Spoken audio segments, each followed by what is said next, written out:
Bonjour, je suis heureux de vous retrouver ce mardi et j'espère que vous êtes en pleine forme. Continuons aujourd'hui notre semaine consacrée au centenaire.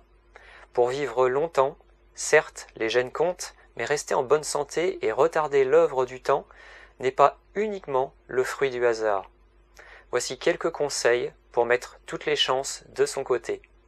Le premier, manger juste. Des expériences en laboratoire ont prouvé que des rats ou des souris soumis à des régimes basses calories vivaient 30 ou 40% plus longtemps que leurs congénères.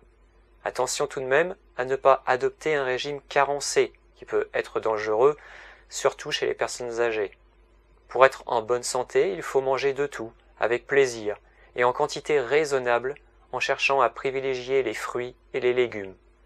Le deuxième, traquer l'hypertension, qui est à suivre de plus en plus sérieusement en vieillissant. Sa prévention repose sur la mise en pratique d'une hygiène de vie simple et connue, exercice physique, régime alimentaire équilibré et modéré, modérément salé et ne pas être en excès de poids. Le troisième conseil, c'est de fuir le soleil, qui à trop forte dose accélère l'apparition des rides profondes, accélère le vieillissement et est responsable de nombreux cancers de la peau.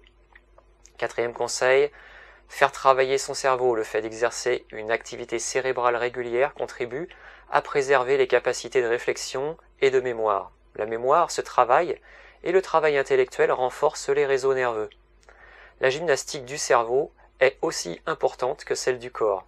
En outre, cela limiterait l'apparition de maladies dégénératives comme Alzheimer. Enfin, cinquième et dernier conseil, se faire vacciner, car la grippe est particulièrement grave pour les personnes âgées. Se faire vacciner tous les ans est alors indispensable. En plus de la grippe, les deux principaux autres vaccins recommandés sont le vaccin anti-pneumocoque et le vaccin contre le tétanos. Pour ce dernier, un rappel tous les 10 ans est nécessaire, car la protection acquise s'atténue peu à peu avec le temps. Sur ces conseils, je vous dis à demain.